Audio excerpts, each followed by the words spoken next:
palagay mo ba? Kahit paano ipaliwanag mo, sa palagay mo, maniniwala ba yung mga dinilis? Hindi maniniwala yan.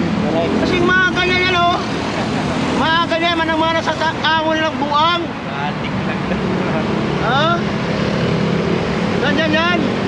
Si Dutae ay bagak. Si Sara Dutae ay bagak. Mula noon hanggang ngayon, bagak na bagak. Si Sara Dutae ay bagak. Si Rodrigo Dutae ay bagak. Mula noon hanggang ngayon ay bagak.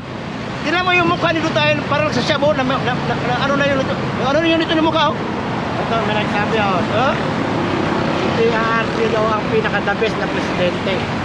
Ang pinaka-the-best na presidente sa kung pagpipili si Dutae sa si Bibim. Si Duterte daw ang pinaka-the best na naging presidente. Para sa kanila kasi kabuang sila.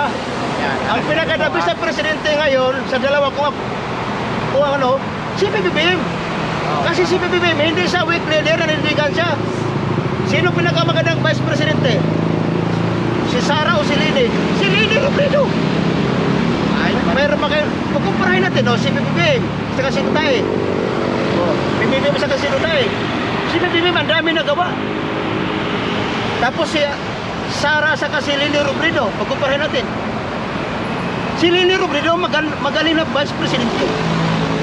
Si Lini Robredo, nakita niyo bang mayroon sa confidential fund? Wala, zero. Pinipilit lang siraan na wala nagawa si Atty. Lini Robredo. Nakita mo naman sa panahon ng pandemic, ang dami nagawa. Eh si Dutae, at saka si Bibim, pagkumparahin natin, si Bibim ang dami nagawa.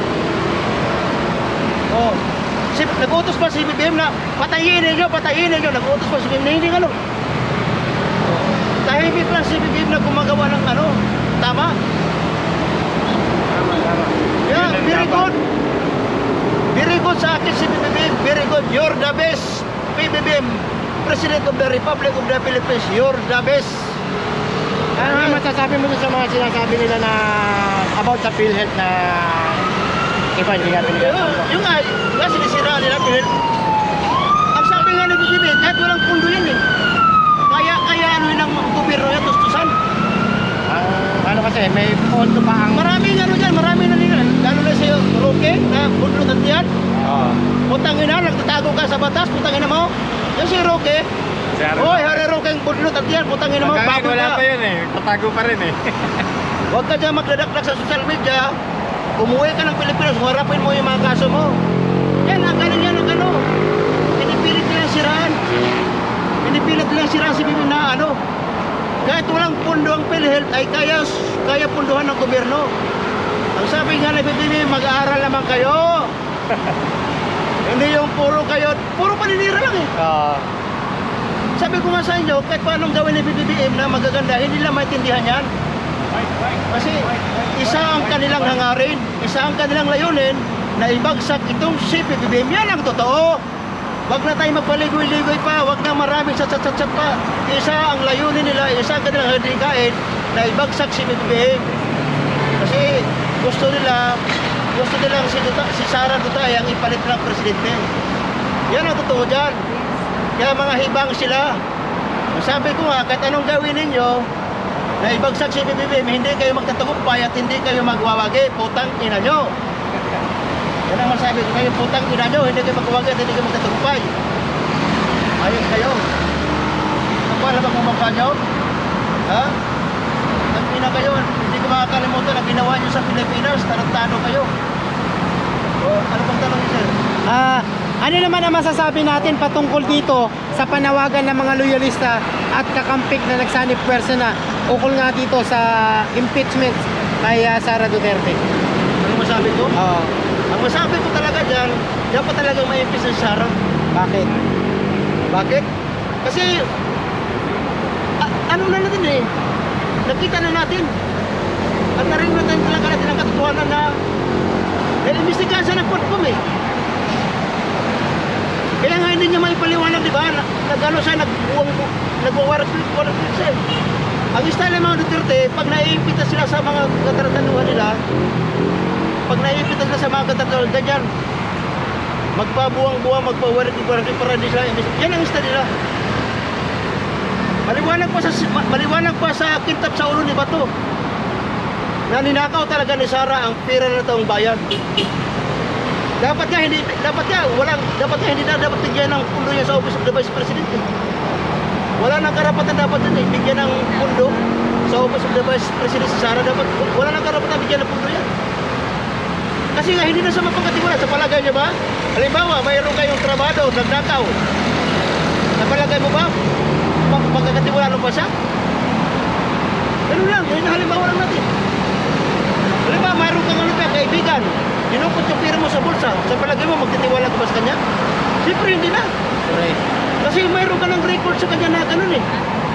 Si Sara Duterte, dapat pa bang bigyan siya ng pundo sa Office of the Vice President? Dapat wala na eh.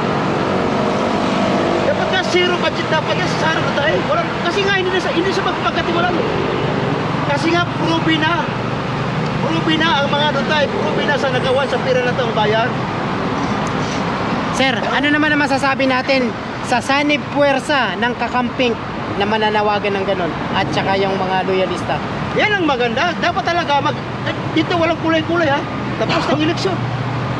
Kaya kailangan ngayon magsama-sama tayo kahit ano man ang pinanggalingan natin mga politikal, kahit mga kulay na pinanggalingan natin. Isang layunin natin na dapat na maipis itong Sara Duterte dyan. Dapat lang talaga magsama-sama tayo lahat dito. Mga kakamping, mga yulis, dapat magsama-sama tayo dito. Isang ano natin, dapat Layunin. isang layunin natin. Na dapat talagang maano si Sara. Kasi sagabal yan eh, sagabal yan sa pamamahala ni PBBM eh. Sagabal yan, wala talaga, walang mga nangyayari kasi nga, wala eh. Dapat si Sara talaga iligpit na yun, putang na yun. Dapat talaga iligpit na yan para matipuin na yan, para matapos na yan. Hanggat nandyan yan, hindi yan titigil. Hindi ito tanan si PBBM, maniwala kayo sa akin. Hanggang 2028 yan. Kaya dapat ito 2025, dapat na talaga ang yan, mailigpit tayo si Sara Duterte. Para manahimik nagbasa natin eh.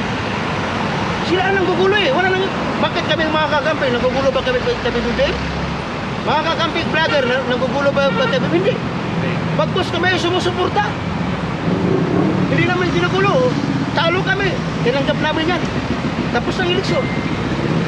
Dapat suportahan yung presidente. Kasi yun ang panawagan ni Vice President Atty. Leni Robredo. Oh. Kaya nga nandito tayo ngayon, sama-sama tayo, walang kulay-kulay dito, para sa katotohanan nito, paglaban ang mga nagbabayad ng busyong tax ng pira na ito. Kaya dapat na talaga mapanagot, Sara Tambalustay, ang pira na ito, dapat talaga mapanagot. Diba? Hindi pwede yung gano'n-gano'n lang, gano'n-gano'n lang. Tapos, diba, lalong lumaki ang ulo ni Sara eh. Kasi may kumakampi sa kanya, diba? Dapat yung ulo ni Sara Duterte, dapat yan basagin para lumit ang ulo niyan. Dapat yung ulo ni Sara Duterte, dapat yan basagin para lumit ang ulo niya kasi malaki ng ulo niya eh. Sobrang laki ng ulo ni Sara Duterte. Dapat yung ulo ni Sara Duterte, dapat yan basagin para lumit ang ulo mo, putang ina mo. Kasi nga, sobrang ang pagkalaki ng ulo mo, Sara Duterte. Dapat yung ulo mo, Sara Duterte, basagin yan. Dapat yan basagin yung ulo mo, Sara Duterte, para lumit yung ulo mo. Para mahimasmasan ka. Kasi nga hibang na hibang ka eh. Sobrang pagkahibang mo. Ang lakas ng pangarap niya, magpresidente siya. Putang ina, tapal mo. Bago ka magpresidente, putang ina mo, ipaliwanag mo muna yung pira kung saan mo nilos ay putang ina mo. Gumawa ka muna ng kabutihan sa Pilipinas. Ano bang nagawa mo sa Office of the Vice President? Putang ina nyo. Sa panahon na Atty. Leni Robredo, sinisiraan nyo. Ngayon, kayo tatanungin ko, ano ba nagawa nyo? Sa Office of the Vice President, putang ina mo, Sara. Ha? May nagawa ba kayo? Putang ina nyo, ulol. Huwag na ako arte-arte sa mga drama-drama nyo dyan. Wala kang nagawa. Ang nagawa mo, magpakukong sa bilat mo, putang ina mo. Sir, tanong ko lang sir, bilang isang kakamping, ba't naggalit na galit ka sa mga Duterte? Alam mo kung galit-galit ako? Alam mo ba kung bakit kay Leni Robredo sinusuportahan ko? Kasi nga, nakikita ko kasi magkasama sila si PBBM. Ang katanungan ko sa sarili noon, ano na ang mangyayari? Mabibigyan pa kaya ng hustisya o justice sa lahat na namatay sa Warulda? Mapanagot pa kaya ang mga Duterte sa kanilang kasalanan ginawa sa Pilipinas? Kaya magkakamping ako.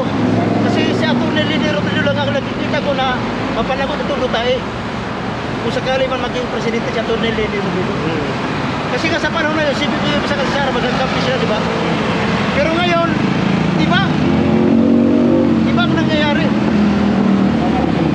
Magkakampi na ang kakamping ngayon at saka Iba na ang nangyayari Bulahan. ngayon. Kaya nga hanggat pare, talagang panagutin dapat hindi Pilipinas si Duterte. Dapat yan, itulungan na dapat yan sa International Criminal Court. Ibig sabihin, papasukin yung ICC. Oo, dapat na talaga. Hindi ICC yun eh, yung, kasi member tayo ng ano eh, yung National Police, Oo. Interpol. Oo. Yung ICC, magbibigay ng warrant sa Interpol yan. Yung Interpol naman, dadalhin niya dito sa Pilipinas. Yung pulis ng Pilipinas ang dadampot kay Duterte.